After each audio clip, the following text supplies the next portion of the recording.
We're continuing what we learned yesterday. We began yesterday, and that was learning about the copper snake that the Jewish people, that saved the Jewish people in the desert. What happened? The Jewish people were complaining, one of a long series of complaints. And God decided he had enough of them, and he sent snakes to bite them, poisonous snakes, serpents, it says, tanin, nachash. And whoever got bitten died. And the only thing that could save them, they went to Moses and said, please stop this. And God told Moses to make a snake and put it on a pole and hold it up. And whoever looked up at the snake would live. And Moses made the snake from copper. They put it on a pole, and sure enough, it worked. Anyone who looked up at the snake got saved. So it says in the Gemara, and Rashi also brings it down in the Chumash, that it wasn't the snake that saved people. It was the fact that they looked up. They looked up to their Father in heaven. And that saved them. So the Alter Rebbe asked a couple of questions, which are pretty obvious questions. I mean, first of all, why did you have to make a snake to make them look up? Just tell everybody to look up. And also, why did you have to look up? God is everywhere. And even more, it says that when you pray, your eyes are supposed to be down at the world to see what the world needs. And your heart is supposed to be up to God. Your heart is supposed to be up to Hashem. So why does it say they have to look up? So what good will looking up do? So the Rebbe says, in order to understand this, we have to put everything in proper perspective. What exactly is the job of the Jewish people in this world? Why are we here? Why did God make this thing of the Jewish people? Why not just leave all the souls up in heaven? Or even better, leave just the Jewish souls up in heaven. Everybody else can be in this world and, enjoy yourselves or whatever. And have all these sagas and, Greek interactions with each other, and the gods will help you and things like that. And the Jews have no business with this stuff. The Jews are only connected to the creator of the universe, and they have the Torah. And just so leave those Jewish souls up in heaven. It says the Jewish souls are different than everybody anyway. The Jews have what's called a second soul. Tanya explains it. Second soul, a godly soul. Jewish people have a godly soul. So let the godly soul be godly. Leave it up there. That's the main thing of the Jews. That's the Jewish soul. So let it be godly. Leave it up in heaven. What is exactly the purpose of the Jewish people? So it says the Rebbe, the purpose of the Jewish people is, in fact, in the end, the Jewish people will teach all mankind. The whole purpose of mankind is to take the negative things of the world, which the whole world is negative, basically, and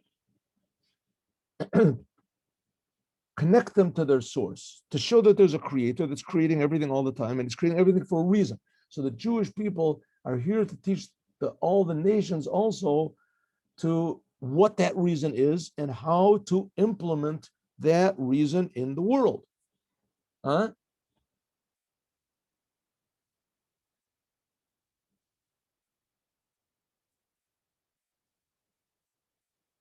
So it says that in fact, everything in the world is being enlivened by God, even the bad things. This is what. So he brought up the example, remember, of the prostitute with the son of the king. So the king wants to test his son. So he gives this prostitute that she'll entice him to see if he acts in a normal way, like a normal person. And if the king's son does, then everybody is disappointed, including the prostitute, because it means that there won't have a leader. A proper leader, a real leader, is a person that does not follow his animal desires, right? Won't follow his animal desires. I remember there was a president of the United States just recently, and they accused him of womanizing, of being a womanizer, running after all sorts of women and everything like that. And there was a big trial, and they wanted to impeach him. And they found that he did do it, he didn't do it, and for sure he did it. It's a doubt if he did, what he did, how he did, but nevertheless, so what's the big deal? You have these movie stars and other people that they act like animals. It's the coolest thing in the world, right? You have these sports guys. They act like roosters. That's the boys.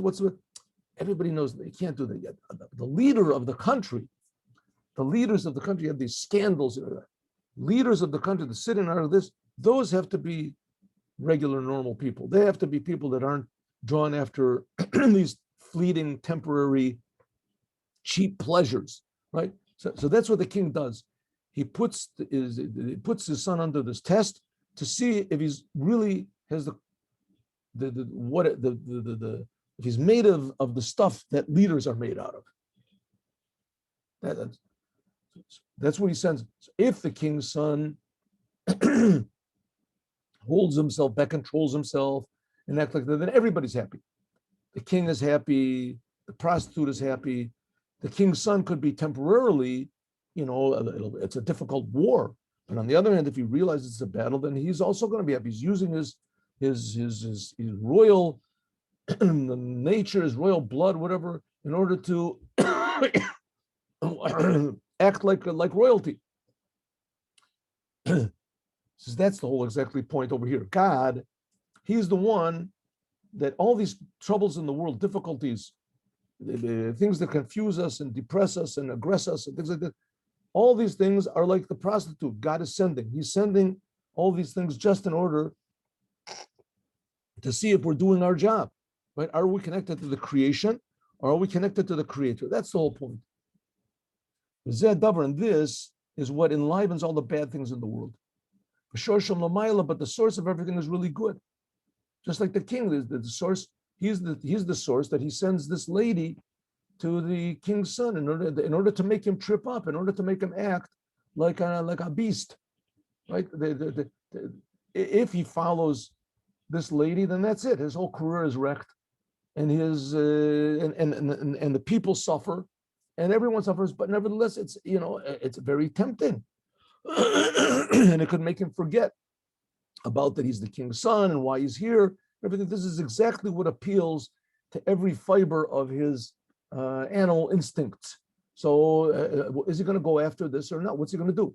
So it's the same terrible test, but nevertheless, it comes from the king. And that's the point. Everything that happens bad in the world, all the terrible things, it all comes from the king. Of course, God is much more serious and tricky than this king is. And he sends terrible, terrible things in the world to test us and check out. This is what we believe, right? It says everything is really good. But when it comes down below, what's called the hishtalshlus, in the chain of creation from higher levels of reality to lower levels of reality, naseb emet ra. It comes out in this world to be totally ra gamor, total bad, total evil. The dinim gamorim, and total and ultimate, what do you want to call it, severity, darkness. Whether in heavenly things or even in spiritual things. Right? You can get people, all these religions that come around the world, all the other religions in the world. And it says Moshiach is going to come, there's not going to be any more religions. People will worship only the creator who's creating them. Right? Who's creating them. Everyone will worship the creator, everyone will do the 7 Noahide commandments. So it so comes down that everything, all these churches and everything, it's all a, what do you call it, smoke screen. But what's the purpose? The purpose is how do you get rid of it? The only purpose is to connect it to its source. When there comes to a person some sort of difficulties, God forbid, a person should think, don't judge the world, don't judge things according to what your eyes see. Sharahu, that's really bad. Show, even though it's true, this what you see in front of your eyes is really bad, but its source is really good. Because from God, never comes anything bad. Only from God, if God creates it and God creates everything, so the source of everything is total good. Rak shueinu musag b'seichel. You just musag. You just can't understand it. Yishfil shalo yochol lired leolam mashafel, because this good cannot come down into this world. V'nishar lamayla, for the good remains above. Just like the king, he has to conceal himself. Like I said, there's some people that explain that thing about the prostitute, that the king tells this prostitute what he wants, and he tells her he wants her to hire another prostitute, so that the second prostitute will not have any inkling. She'll never see the king. Never. She just knows she has a very, very important job to do, and that she has to make the king's son sin. She has to make the king's son sin. The second prostitute, no matter how much she gets, if money she gets, if she's a patriot, as she doesn't want to do it, but nevertheless she is hired to do so. The first prostitute says, "This is very, very important. I can't tell you why. You must do this job." And so she, with all of every single fiber of her being, she tries to make the same thing as the world. The world is being hired by God, and God hides himself behind not just one veil, but 1,000 veils. But really, everything that happens in the world is being enlivened by God. This is called the Michla Dakik. This is called the small path, which really is the life of everything in the world. That means serving God. You're supposed to love God with all of your heart, with all of your soul, and bakol meodecha, with all of your being, all of your energy. What it means, it means very much. In other words, you have to serve God with powers that you don't think you have, above normal. B'chol meodecha. Kamayim, like it says, tov me'od. Vayara Elokim, God saw everything that he did, and it was the last day of creation, sixth day of creation. God saw everything that he made, and tov me'od. It was very good. What does it say in the Midrash? Tov, this is the Malach HaChaim. This is the angel of life. Tov me'od, this is the angel of death. The angel of death is very good. What's good about the angel of death? It's the opposite of God. God is life. Shu tov me'od, it's very good. Belishir, without any measure, begavul, or limit. It's very, very good. What's good about death? It didn't come to be revealed, and it can't be, because this awakens inside of a person new powers that he can only realize if he's attached to his creator. You have to pull from the essence of your soul, called kol meodecha, from the essence of powers you didn't even know you had. That's what it means. That's what it means, that God has tortured me. in Psalms, right? We say it also in Hallel, that God has punished me. Shehu b'tchila, this is the beginning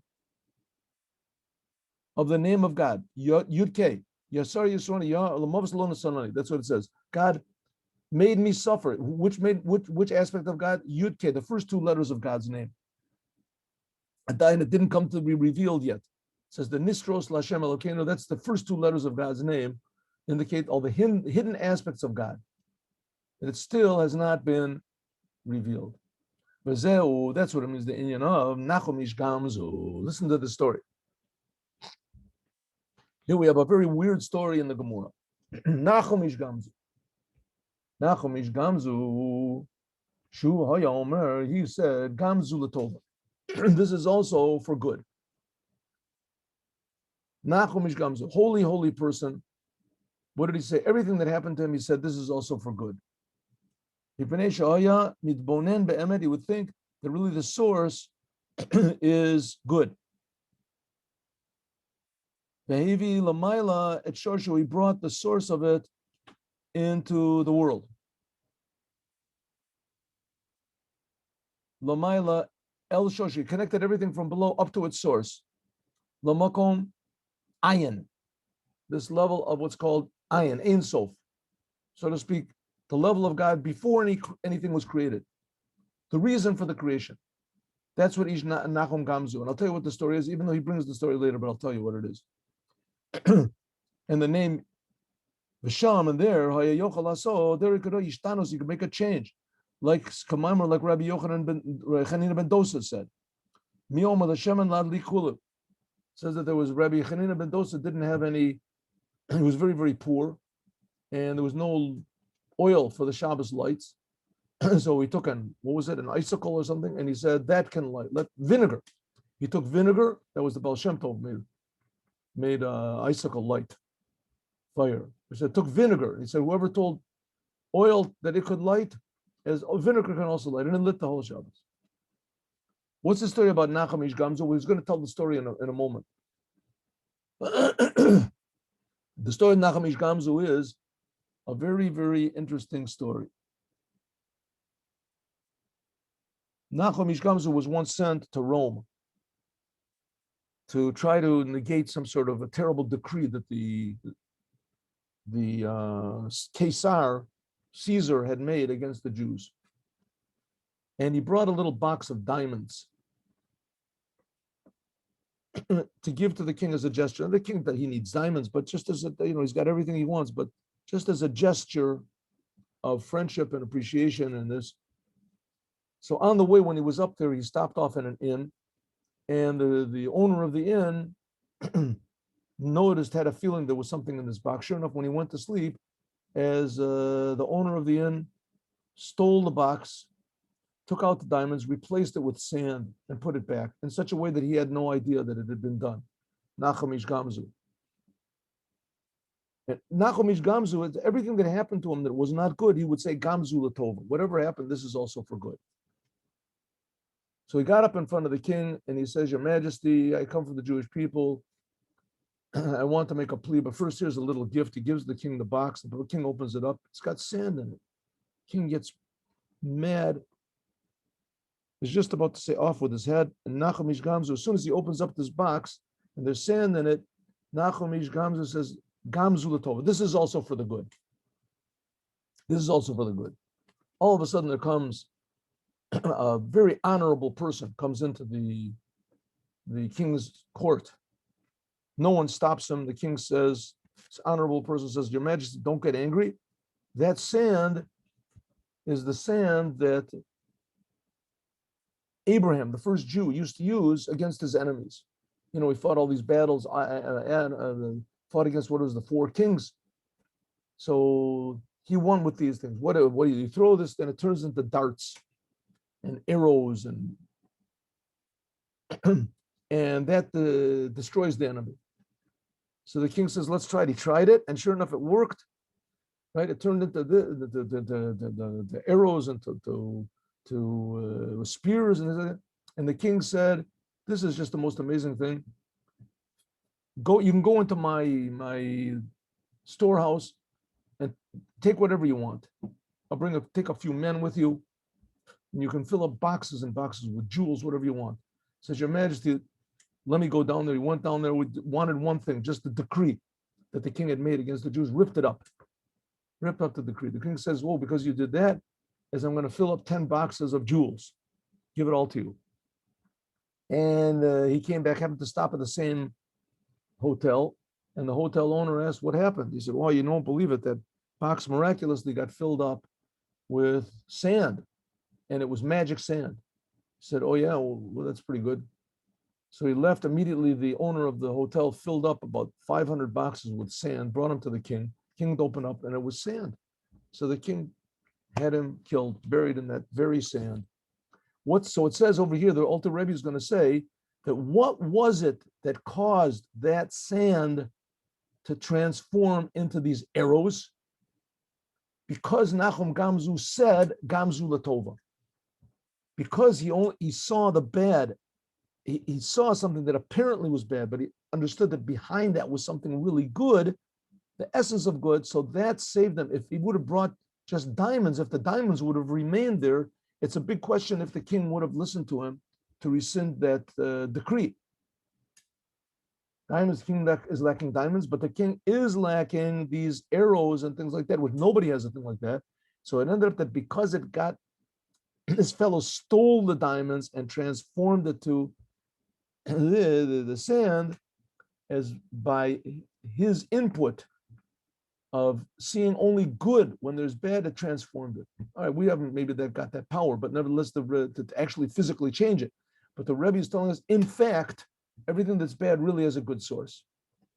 This, of course, this is against human nature and against common sense, right? You see that something is bad as it's bad, and it's even a commandment. You see something bad, you sort of run away from it, right? The enemy is attacking the city. You're not supposed to, get up at a high thing and yell at Gamzu Latova, Gamzu Latova. But you have, yes, it's true.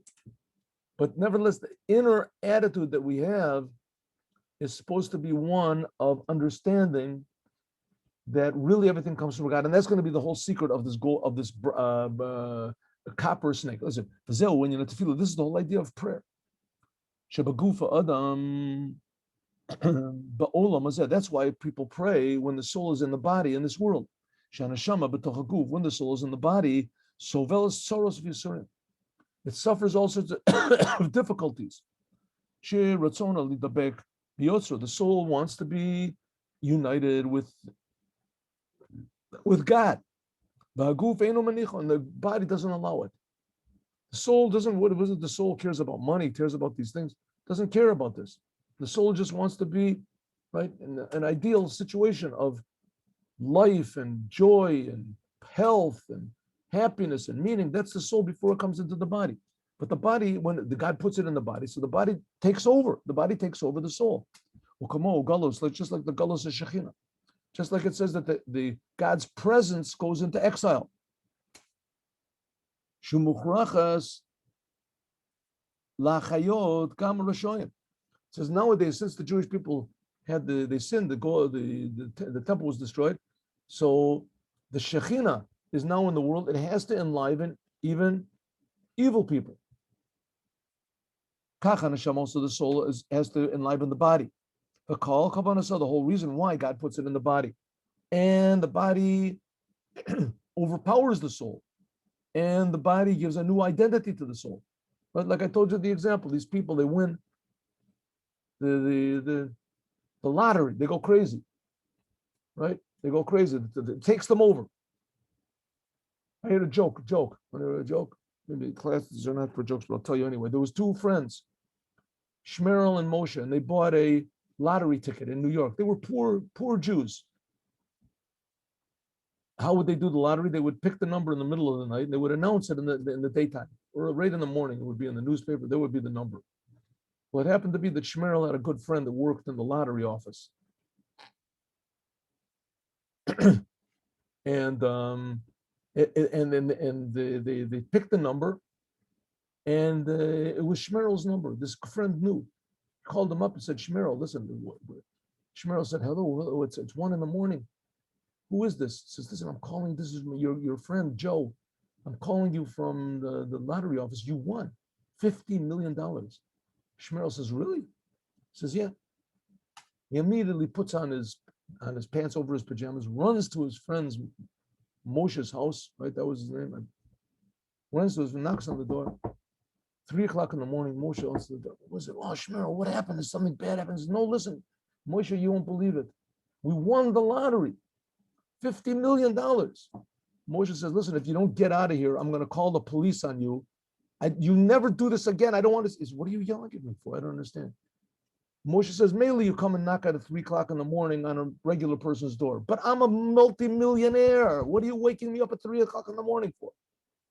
He just heard that he had the money. All of a sudden, his whole entire personality changed. That's the same thing. The soul comes into the body. All of a sudden, its whole personality changes. It wanted godliness. Now, what does it want?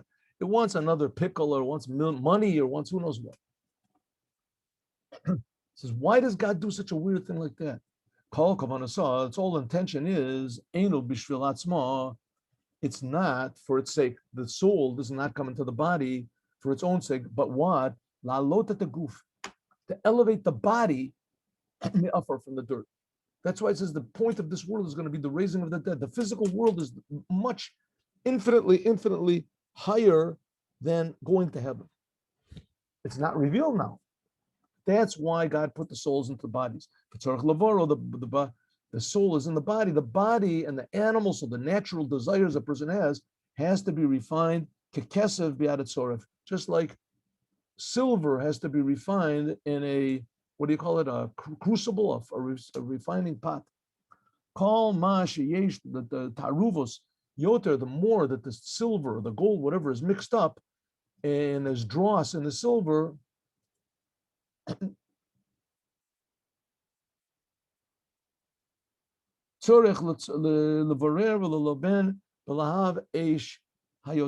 you have silver, you have gold, and you want to get the gold out of the pure gold, refined gold, so you have to put it into a crucible, and this crucible, you put fire underneath it, and this fire, and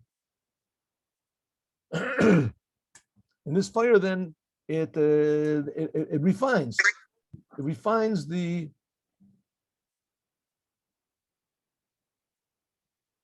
silver, so it becomes pure. So it says this, Rebbe, this is the exact same thing. The soul comes into the body in order. That's like the soul is like the fire, and it refines the body. The more dross there is, the more you say sediment there is in this gold and silver. In other words, the good, the more the body is covering over the soul. So the goodness, the good which is in the body, you have to have more fire in order to separate the bad from the good. What's that? That's the idea of prayer. That's the whole idea of prayer. A person prays. The whole idea of prayer is that you heat up yourself.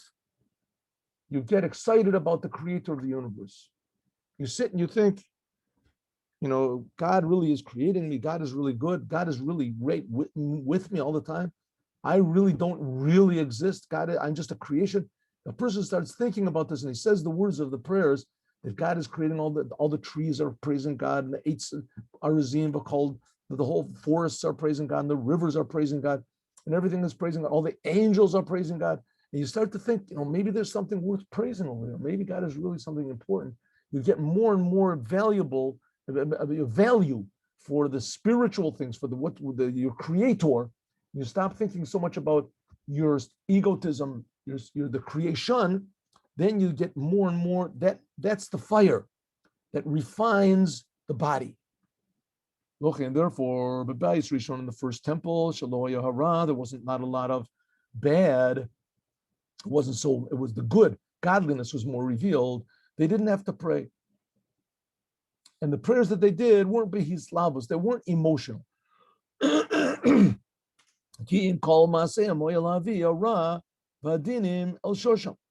But everything, all their deeds, they just knew what to do to separate the bad from the good. By means of, what did they have? What were their deeds? Sacrifices in the temple. It took the animals and that refined the animal soul of everything. The korbanot haya, that was dayam, that was enough. But in the second temple, that's when they had to establish the Anshe Knesset Gadol, the men of the Great Assembly. They had to establish prayer. Then Yatsa Kasara, they had prayer, but the prayer was a lot shorter. Because Erech Hitztarchus Ha'ish, because of the necessity of what type of fire they had to have underneath this refining pot, right? In other words, how much you had to make a fire to refine your body and your animal soul. But Tarus, there wasn't the bad, wasn't so mixed up with the good. But with us, we have to pray more and more. And our prayer really has to be emotional. Like we say, but with all of your heart, with all of your soul, with all of your might. It came called door in every single generation. Lamata, below, tzarech lispalel b'tzlavus gedola. Therefore, every generation that gets further and further from the temple, as we have to pray with more and more enthusiasm.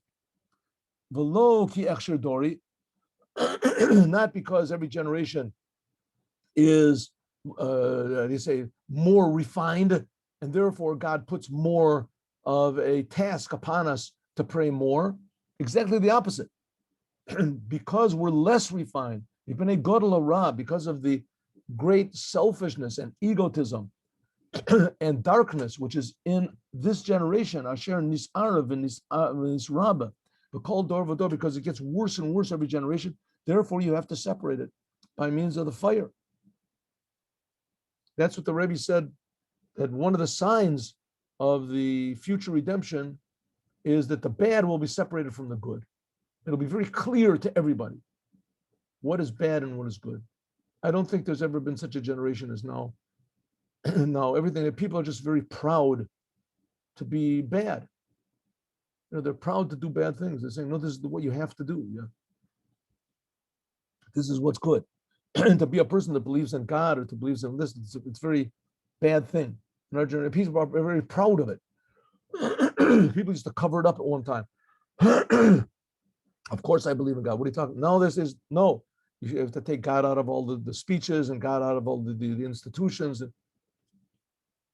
Now the bad is really getting separated. It's just so obvious and blatant. Therefore, but nevertheless, because there's so much bad, we have to pray. And prayer is not just the idea of beseeching God. That's also prayer.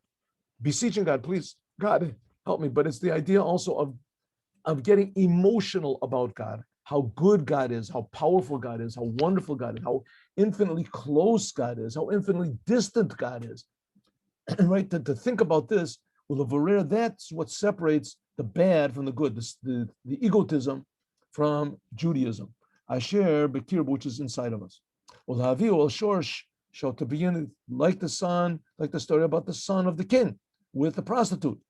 What? How is he going to get away from this lady? Right? This lady this is his dreams. Right? He's been dreaming this. It awakens every atom in his soul. This lady. So how is he? What's he going to do? How is he going to get away from this?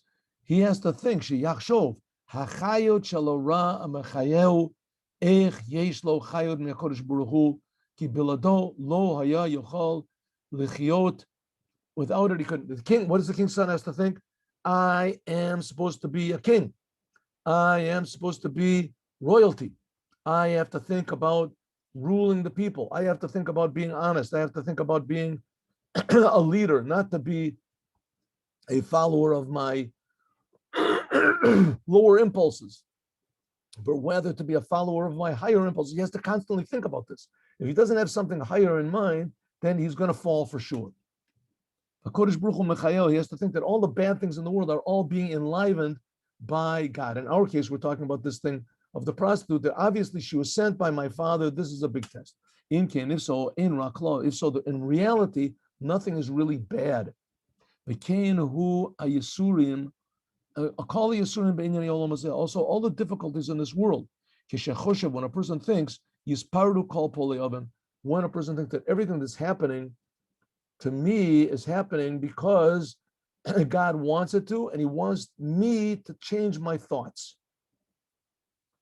Change my thoughts. I think, okay. Like it says with Nachum Ish Gamzu, also all the tzaddikim, they were on the same way. Rak Nachum Ish Gamzu, he could change it.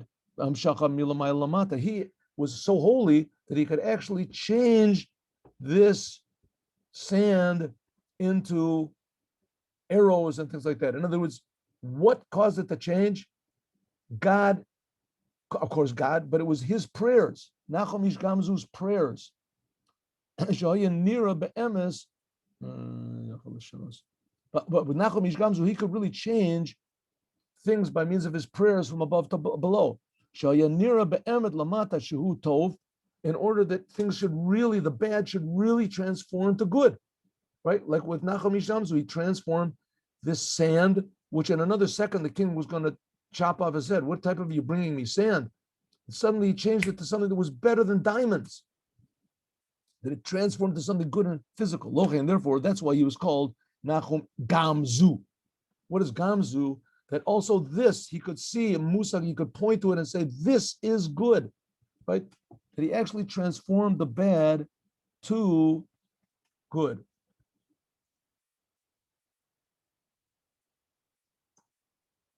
Aval, but call it tzaddikim, but all the other tzaddikim, shahaya machshavatam al zeh, that they would think about that all the bad things are really good. Hayanish alamayla, still it would remain above. Kach kamo shahaya betchila believe musa gatovahu. I think we can go back to what we learned last week with the previous Lubavitcher Rebbe, with Gimel Tammuz, that the previous Lubavitcher Rebbe, he was, I mean, at that time, communism was like the ultimate evil force in the world. Now, it wasn't the only evil force in the world, but it was truly evil. Like I say, Stalin killed 50 million of his own people. Now, that's pretty bad. And, unlike Nazism or whatever, everybody, in the world, they really were tricked. They really believed that communism was a good thing, except for the people, the patriotic Americans or whatever. But nevertheless, they really believed, and the people in Russia, for sure, they totally ate it up. In the previous Lubavitch, it was impossible to defeat Stalin. The previous Rebbe, when he was put into prison, even before that, he said, I'm not going to pay any attention to these people. I mean, wasn't foolish. He didn't go in the street and wave, big signs down with Stalin. But on the other hand, he went and he taught children. When they put him, the previous Rebbe, when they put him into prison, he made a firm resolution that he was not going to pay any attention to them. He was not going to pay any attention to this, to the point where they would give him orders. He would refuse to stand up, and they beat him up, they tortured him, everything. Nevertheless, he said, I'm not going to pay any attention to them whatsoever. And finally got out. The Rebbe said, remember, we learned that last week. It's a whole process, like with the staff of Aaron. So because the previous Rebbe was essentially saying, Gam Zulatova, the source of communism obviously comes from God. Everything comes from God. And there must be some sort of a good source. When you reveal the good source, then the bad has no more, you take the good out of it, then the bad has no existence anymore. Like it says with the Russia, shinov, you remove the shin from the word Russia, there's only Ra is left. In any case, the bad stops being bad all of a sudden. And that's what happened. The Rebbe said it took, 70, 60 years.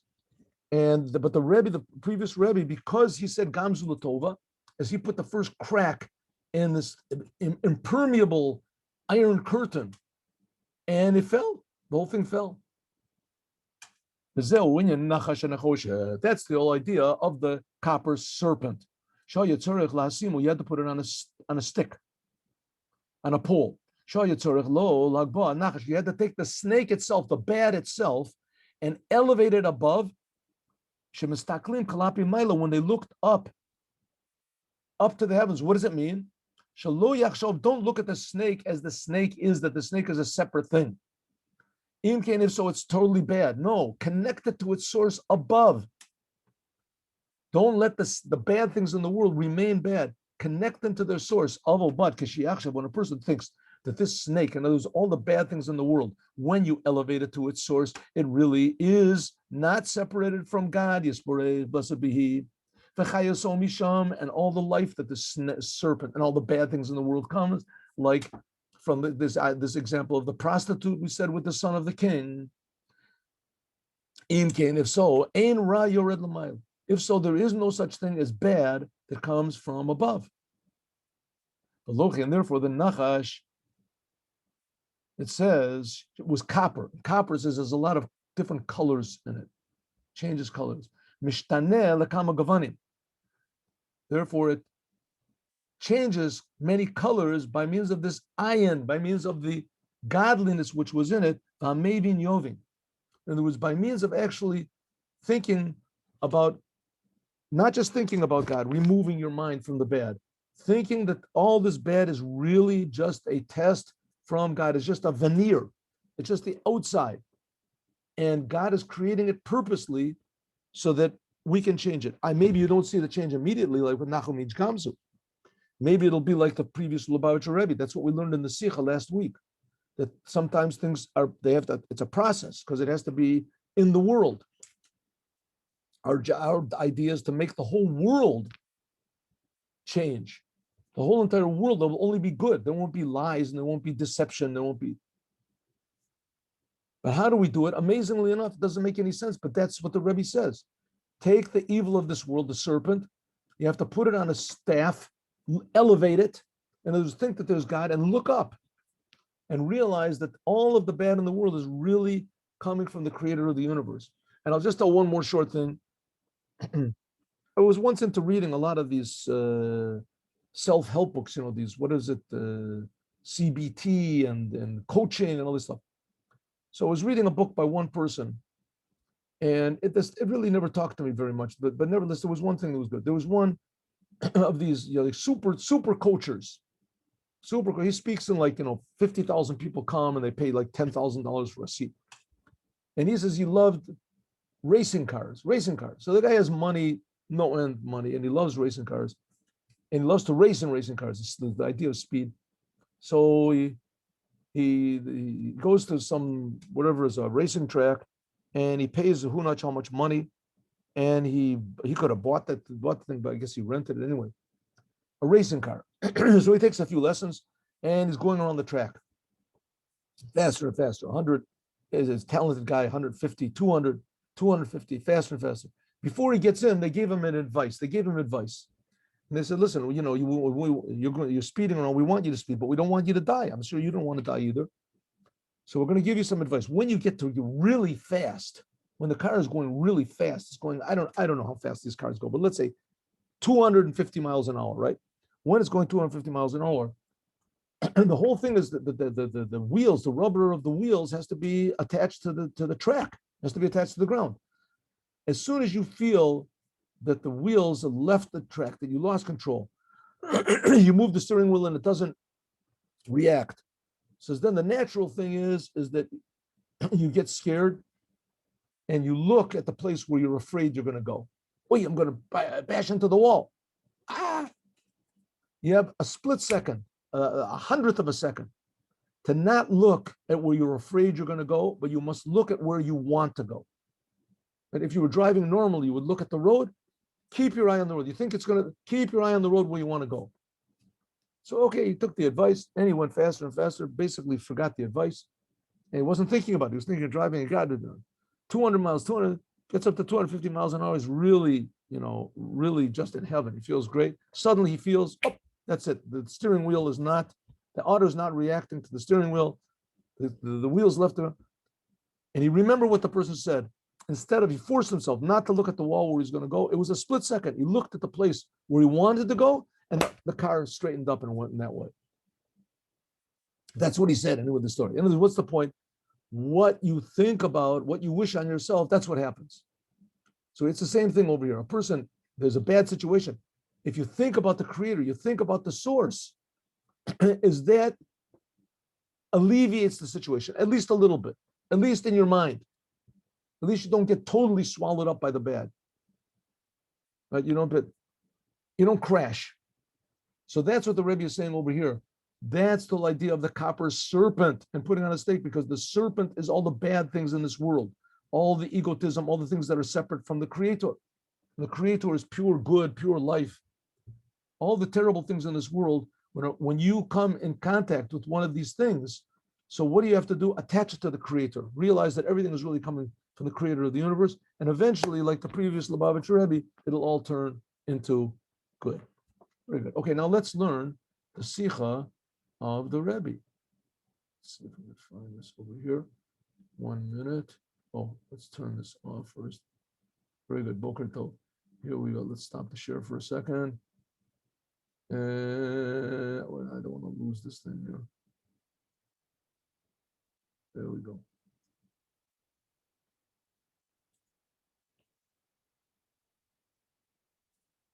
Good. All right. Excuse me 1 minute.